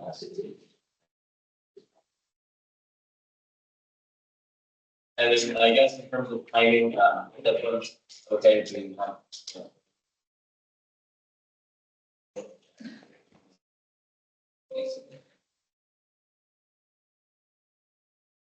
Well, hopefully I won't be quicker. No, I thought actually wildfire evacuation was going to be the hard topic of the night. Maybe turns out I was wrong. No, it's great stuff. I actually learned a lot. So, okay, coming up. Okay. All right. So hey everybody, if you don't know me, I don't think I've actually come to the Transit Advisory Board before, but it's really nice to meet you. My name is Jared Schneider. I'm the emergency manager for the Issaquah. I've been here for about 2 years. Prior to that, I was with King County's Office of Emergency Management for 5 years, and the Red Cross for some time. But you may also be asking yourself, what is an emergency manager? And that's a really fair question. Effectively, what I do is I try to prepare the city before a disaster, for disasters. During a disaster, I help coordinate our response to make sure that we, as a city, have one unified mission and objective for whatever it is, whatever the emergency of the day is. And then finally, I help us recover from disasters. So that's kind of what emergency management does in a nutshell. And one of the topics that we've been really thinking about lately is wildfire, right? It's our climate is changing, things are heating up, and it's time to take a hard look at this. So with that, the two things that I wanted to do today was one, share information on this wildfire evacuation time estimate study that we completed very recently. To talk about just the planning process itself, its results, and share some of our future plans for how we hope to implement it. And then two, identify future evacuation scenarios to deepen our understanding of challenges and future mitigation strategies. And if that's really jarring me right now, don't worry, we'll get into that and it'll make more sense in a little bit. But to start things off, I wanted to talk about Western Washington wildfire, right? To just kind of ground us in what we're up against here, specifically for us as a West of the Cascades community. Now, 30 to 40% of wildfire starts are actually happening already here on the west side of the Cascades, which it could be maybe more than what you expected, or certainly more than what I expected when I read that number. So it's a now problem, right? I was talking about things are getting worse, but it still isn't now. Our highest risk here in Issaquah is actually late September, really October, and that's just because while our risk is increasing, we still are relatively wet as a region compared to the rest of the West. So in that late September, early October, that's really when our fuels have the most time to dry. So that is kind of that's when we have a heightened risk. That's when we're most worried about it. In terms of wildfire, for that reason, we kind of have two different flavors. One is a low severity wildfire, and that can kind of happen even outside of that high risk September, October time. And that's just when things are a little bit more moist, right? There's better snowpack still, and fires can kind of smolder, take a little bit of time to develop it and move. And really the key there is it's low wind. Low wind is really small wildfires, and it's a big characteristic. And a big difference in high severity fires, which is our next type of wildfire. And this is our quote unquote mega fire we can get on the west of the Cascades. And that's just because, our forests have a ton of fuel, right? There's so much in them, that when big wildfires happen here, they tend to be larger than those on the east side, where forests are a little bit more sparse, not as dense as our own local ecology here. And really, those types of wildfires, what we call them, are like high wind events that happen to have fire going at the same time, right? So wind is really what kicks off something like this mega fire, if you will. Speaking of our own forest ecology, I have a graphic up here. We have Western Washington forest on the left, and then Eastern Washington forest on the right. Now, you may have heard too, right, that like our own wildfire risk is kind of our own doing in a way, right? Like historical firefighting practices have led to overcrowded and dense forests. Now, that's true on the east of the Cascades. For us here on the west of the Cascades, our forests are some of the most productive in the world. They actually look kind of the way that they're supposed to look. So I wanted to ground us in that too, to be like, to start with, trees are not the enemy. Our forest isn't really the enemy. This just happens to be, the natural ecology of where we live, right? That these big, more intense wildfires are typically what we're up against here, but much more seldom than on the east side, where low intensity burns are the native. So that is our wildfires, and I just wanted to ground us there so we have that understanding. So when it comes to Issaquah, right, one of the first things that I really wanted to do when I got here too, and council and many others agreed, right, was to get a better understanding of what we're up against when it comes to evacuation. And in a very large wildfire, right, in some cases, evacuation is really the only answer. It doesn't matter how much defensible space you have at your home, right? We need to get people out of here, and so that is an operational question and challenge that we're looking to understand more. So one of the ways that you can do that is understanding how long it will take your community to evacuate in a wildfire, right? And so a wildfire evacuation time estimate study is made up of three major components. The first is the time that it takes people to start their evacuation trip. The second is to estimate the amount of traffic that's going to be on the road. And then finally, to take a look at the infrastructure itself, right? Like how conducive is the infrastructure to allowing the movement of people, of which you all are very aware of our local situation here. So all that makes up an evacuation time estimate study. I'm going to jump ahead to this one real quick. So to talk about how we make up those three major components, the first thing that we did back in spring 2024 was we kicked off this study, and we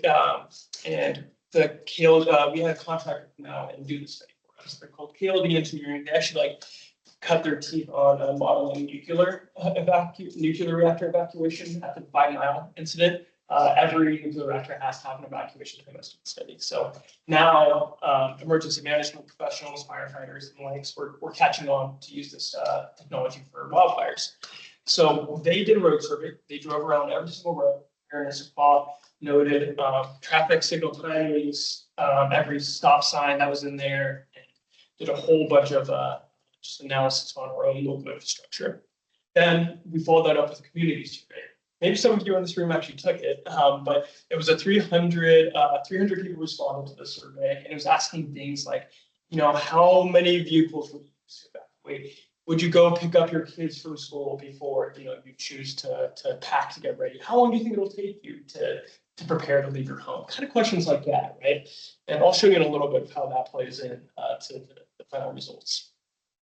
In fall 2024, we were hunting down data specifically for things like assisted living facility, right? Like how many people live in assisted living facility? What's their transportation plan, right? Do they have on-site buses that can move people? Are they rely on a contractor or an outside, entity to help provide transportation, things like that? Digging into the schools data, right? Understanding their bus routes, how many buses that they use, and their populations. Kind of things like that, is the information that we were really seeking out during that stage. Then we're here, spring 2025. We have our draft plan. It's not completely finalized yet, and I'll talk about the last piece at the end, but we're hoping to finalize it by this summer.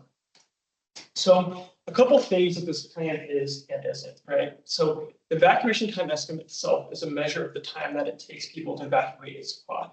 It's not for people to get to a final destination of a shelter that we would, identify in Bellevue or Seattle or even East, given the situation, right? It's talking about getting outside our jurisdiction with that. Two, it accounts for the number of buses that you just heard, right? So paratransit needs for neighborhoods, schools, assisted living, the homeless community, et cetera, right? So we did factor in that population for this plan. I should say too, this is strictly vehicular evacuation. Right? So this doesn't account for people walking or taking bikes. Just the technology itself kind of model that. But that's something too later that we're going to consider a little bit and try to understand that a little bit more. The last thing is it also estimates a 13% shadow evacuation for areas not. So shadow evacuations is like, so yeah, if the wildfire's here in Issaquah, right? People in Savannah should worry about it, right? And choose to leave themselves. And so we estimate 13%. People will do that for the study. Okay, so here's the study area right in our evacuation routes. I know it's a little hard to see, from back here, but really there's no surprises there. Our primary evacuation routes are the major routes in and outside of the city as they stand. Secondary evacuation routes are some of our major or more major roads, right? But obviously not the big ones that lead out. So you can see it there, but again, no surprises. Typically roads don't get invented, during a wildfire evacuation. We do have some service gates that will open up in the case of an emergency.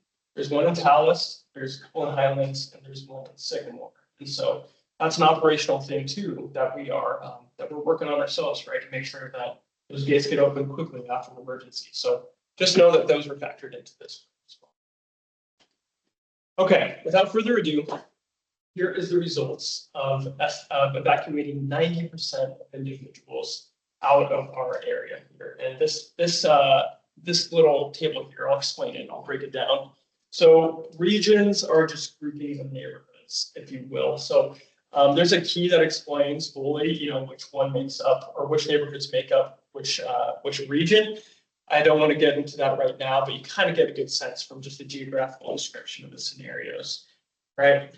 Next, we have a summer, 3 sets of summer scenarios and then a fall one. And really the difference there is like, are people at work or are they at home? Are people, out and about vacationing, or is there people or tourists here? That's something that the study also considered, was the capacity of our parks. And then the fall scenarios that you see is really to account for school, right? If school is in session. With that, to dive into the reason why we think about 90% and not 100% is, as I mentioned, we did a survey, right, to our community to understand how long it would take people to get ready to evacuate. And there's many outliers in that data, right? So I think our highest number was 4 hours and like 5 minutes that someone estimated that it would take them to start their evacuation trip, right? So we plan for the 90%, just because I guess it's a little bit more of a realistic look at what it'll take the most of the people who live in Issaquah to get out of the area. So with that, I just want to highlight that our hardest to evacuate neighborhood is Issaquah Islands. It might not be a surprise to those here in the room. It's 2 hours and 50 minutes to evacuate 90% of folks. And so, it's our most dense, one of our most dense neighborhoods, paired with already some just relatively few ways in and out, right, of the neighborhood. So again, not a surprise, but honestly, 2 hours and 15 minutes is that's a number that we can work with. We'll talk about that in a second. Standard was about 2 hours, a little over 2 hours in the case of some neighborhoods. The final scenarios that you see there at the bottom are actually like phased evacuations. That's just if we choose to evacuate like neighborhoods that are closest to the fire first, and then delay, neighborhoods further back by 45 minutes. So that's why you see those times a little bit higher in those particular scenarios. But just know that's a good tactic that we plan to use if there was a wildfire. Get the people who are at most danger first. So those are the results there. I wanted to highlight really what congestion looks like as we move through this wildfire evacuation. So at 15 minutes, this is kind of a standard traffic load that you see in Issaquah. So it was great to see in the last presentation to bring up LOS because that's also part of this study. So same type of scoring and grading, right? F is bad, and red is bad. So that's what we have 15 minutes after the evacuation. Pretty much everyone's ready to leave at 15 minutes. This is again just the regular traffic. At 30 is when we start to load a little bit more with people who are the most prepared, ready to go. And so you'll see kind of our downtown corridor, starting to clog up a little bit, and already, kind of at high school and middle school, starting to slow down up there, and a little bit up in the islands. At 1 hour, we have this is pretty much when it's worst, honestly, or the worst in terms of the scenario here in Issaquah. So this is when most of our major thoroughfares are heavily congested. I should note too, Costco is another area that is pretty much jammed for 2.5 hours as employees try to leave that parking garage.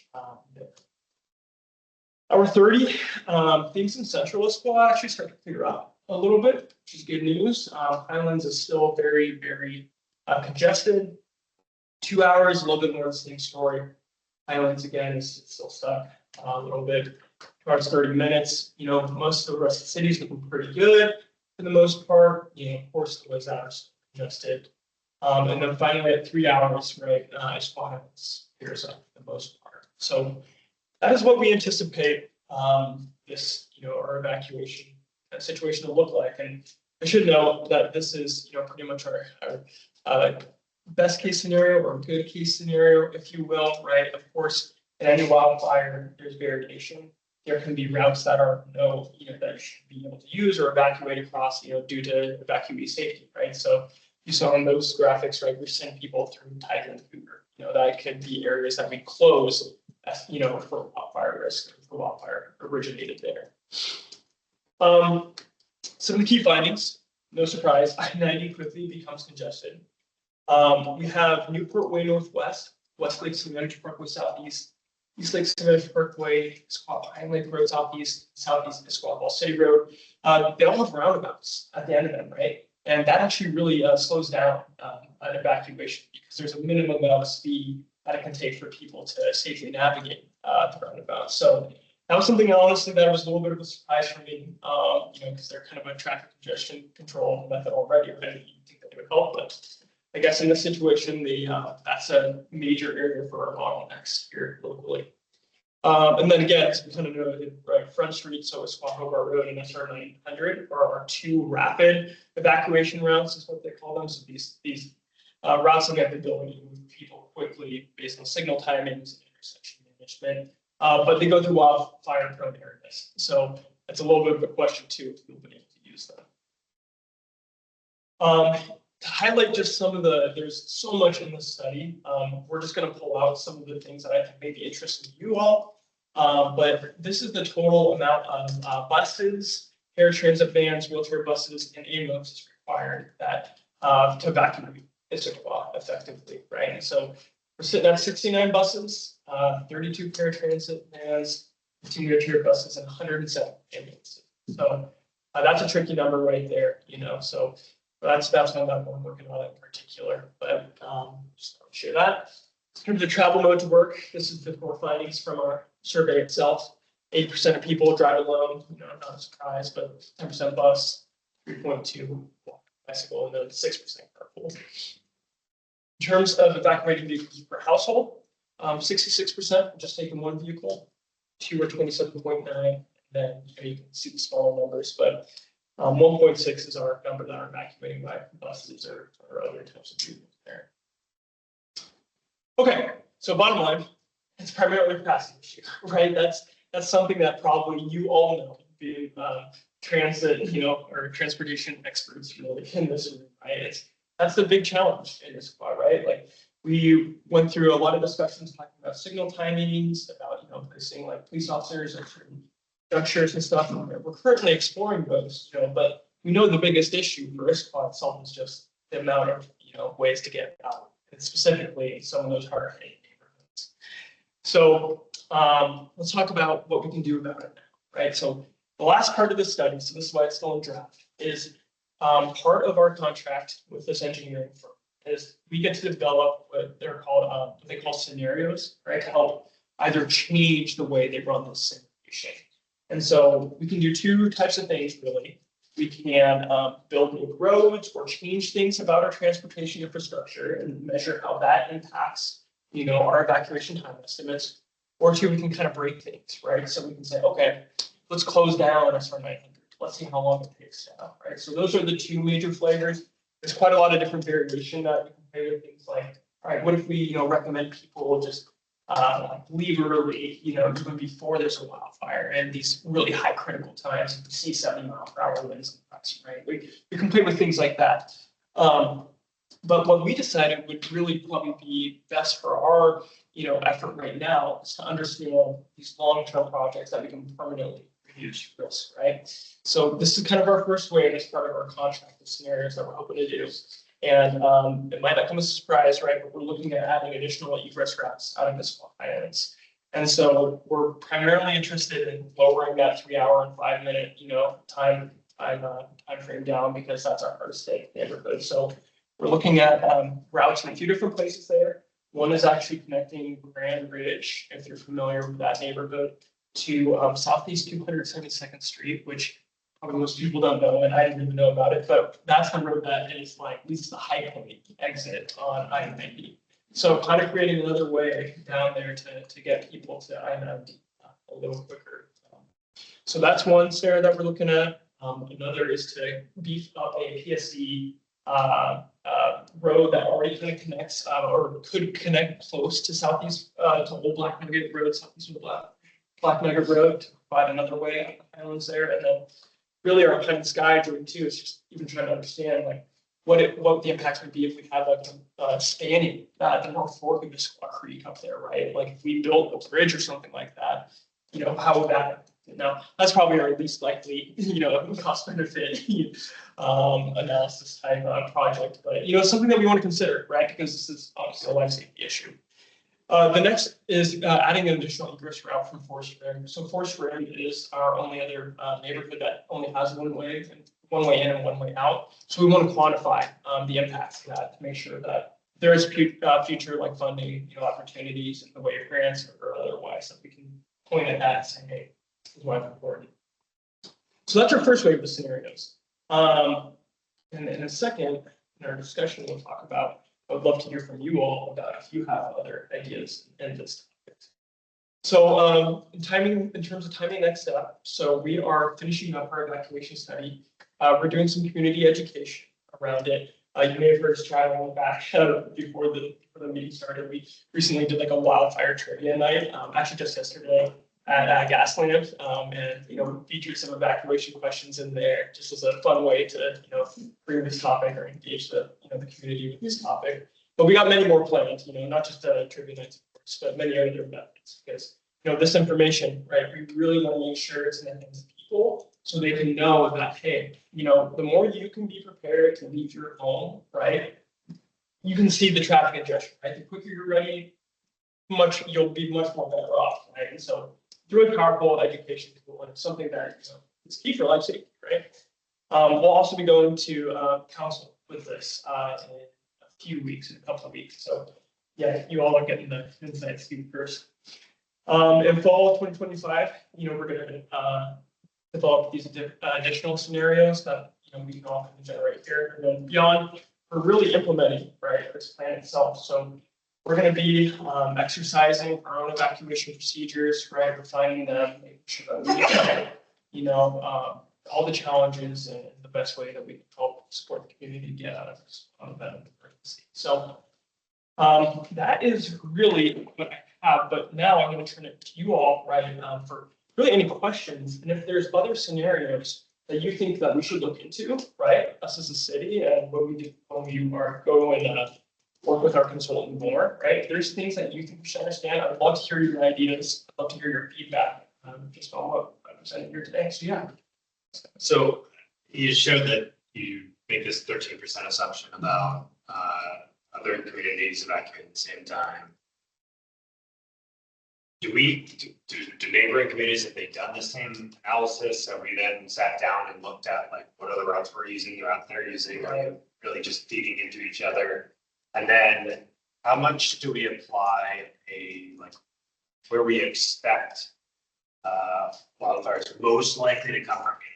I get that it could be, there's a lot of variability there, but we try and figure it that way. And when you go through these the scenarios and adjustments, do you really look at it's most likely to come from this area? And so yeah, great question. Yeah, so to answer your first question, so Sammamish is the only other community that I'm aware of that's also done a wildfire evacuation time estimate study. We actually use the same consultant, so our data and stuff does play well with each other. What's planned though is that, to your point, it's not a mega fire, Snoqualmie, North Bend, like ourselves, unincorporated county residents all evacuating at the same time.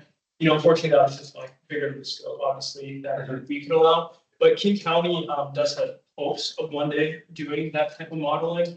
They took a lot of interest in our study just for that reason. So to answer your question, Sammamish would empty out on a lot of our state roads, and incorporated May in some areas too. It is a reality. Right now, we haven't modeled what that collision of both of those, cities evacuating at the same time would look like, but that is a future area that we want to increase our understanding of. For your second question, as in terms of our areas with highest wildfire risk, there is another planning effort going on currently, and it's called our Community Wildfire Protection Plan. And that really takes a deeper dive into individual areas of risk using a whole nother slew of scientific modeling and best practices to understand, our highest areas for risk. And that certainly could be a consideration in the future, for how we evaluate and prioritize these permanent changes to our community. So, good question.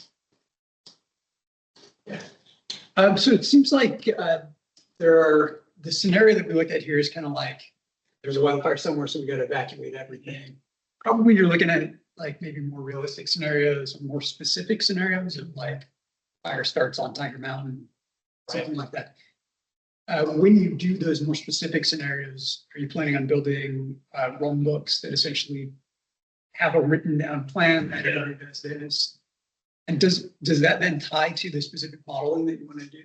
Yeah, so that's a great question. Yeah, and you're right. There's a formula scenarios that we are pretty confident can happen in terms of major wildfire starts. And so you're right. Yeah, you can go down the rabbit hole really far as well too, on that question.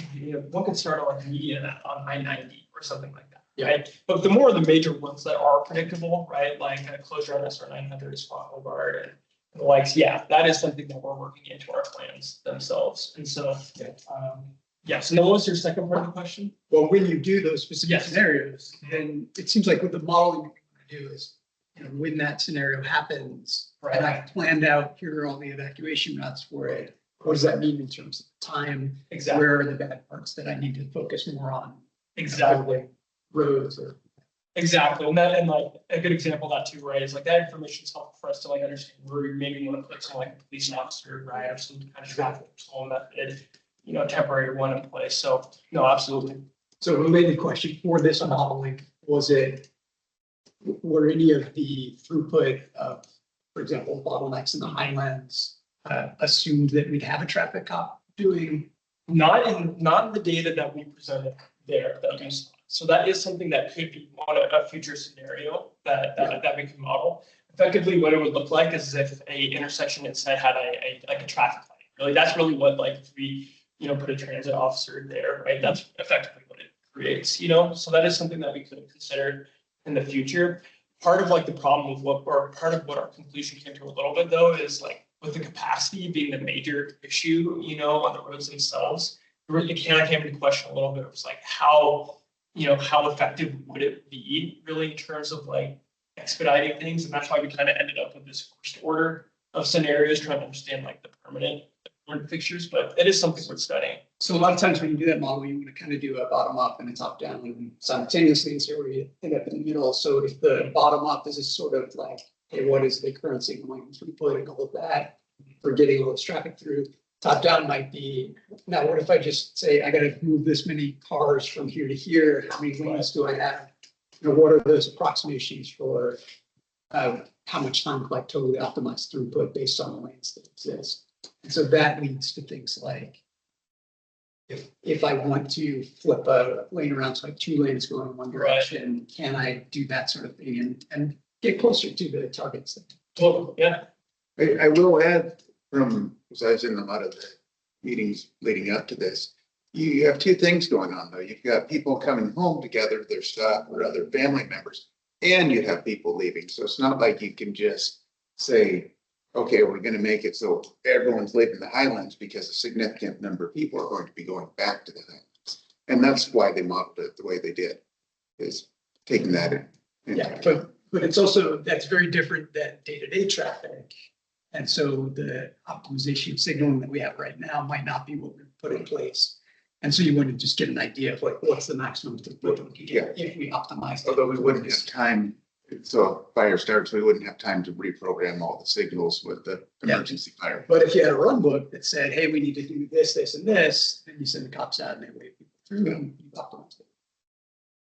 Yeah. I guess like we don't have much time to discuss further, but like I guess one of the subjects that I've it's like we should be relying more on mass transportation methods, and obviously the council's not a big thing here in America, but like we should be trying to encourage people to take buses out of these high and higher density and narrow street areas, right? Because otherwise you're just slowing up the transportation system.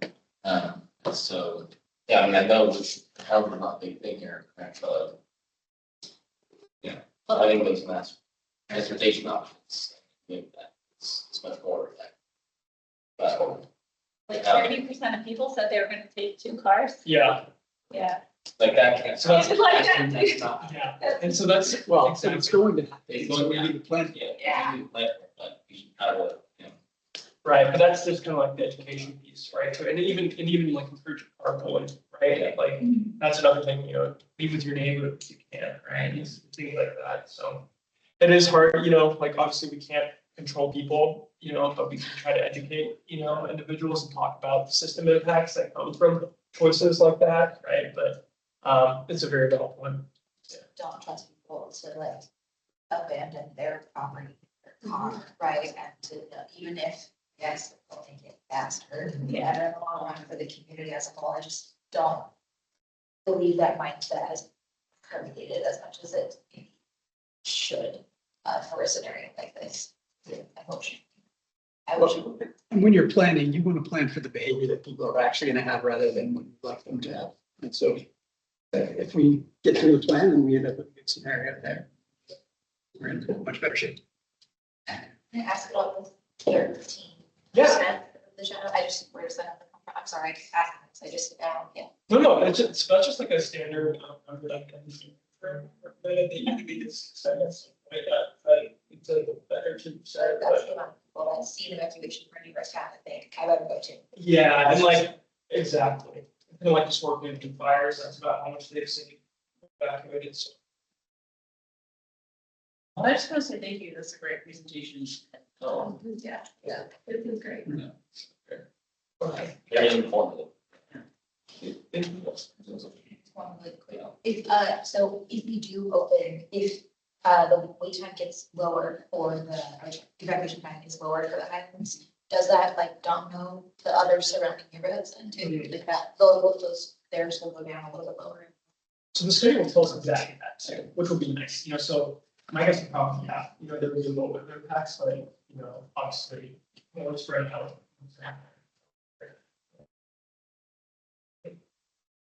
Thank you, Jared. Yeah. Thank you. But, yeah, I mean, I think definitely people, since we don't have enough time to discuss, they can reach out. Yes. And talk with Email me, whatever, yeah, I came for any idea, so I'm figuring it out together. One more item.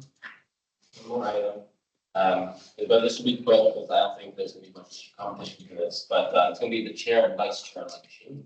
And so this will be, if whoever gets elected, I'll leave this process, but whoever gets elected will be chair right after both the chair and vice chair have been elected. And that'll be basically right after.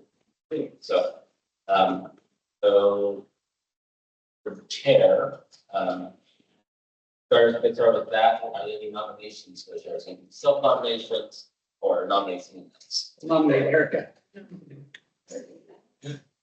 Second, perfect. And any other nominations? Other nominations? Okay. Well, that means Erica will be the new chair after this. And then I'll move to the vice chair. Are there any nominations for the vice chair? Any other nominations? Second. Any other nominations? Nominations. Okay, great. Well, there's no other nominations that Adam can be vice chair. Congratulations. I'm no longer the chair. You are vice chair. So I would like to thank our outgoing chair and vice chair. Julian, thank you for your leadership. And chair before Julian, Jim Cracks. Thank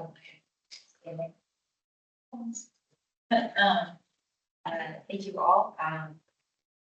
Process. My goal is to be very accessible, and I have cards with my phone number and my email. If you don't have those information already, that I'll give to you.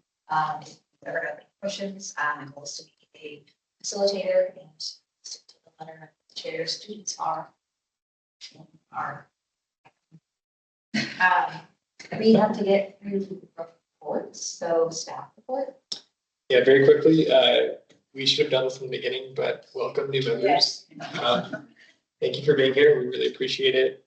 Couldn't be here without you, so thanks very much. This meeting was very dense, lots of information. So thanks for sticking with it. Next meeting will be some training on just what it means to be in the tab. The new members saw this a couple weeks ago, but there'll be a refresher for the existing members too. And yeah, just congrats to the vice chair and chair. And yeah, that's all I got. I will be on next meeting. Okay. Thanks very much. And Cynthia will be gone next meeting. Yep. I told like 3 times. You have. Yep. Yes.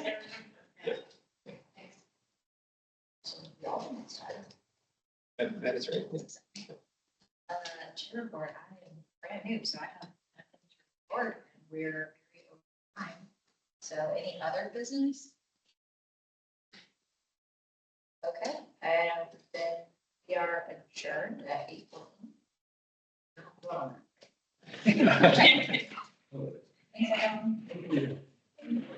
You had new members. That's really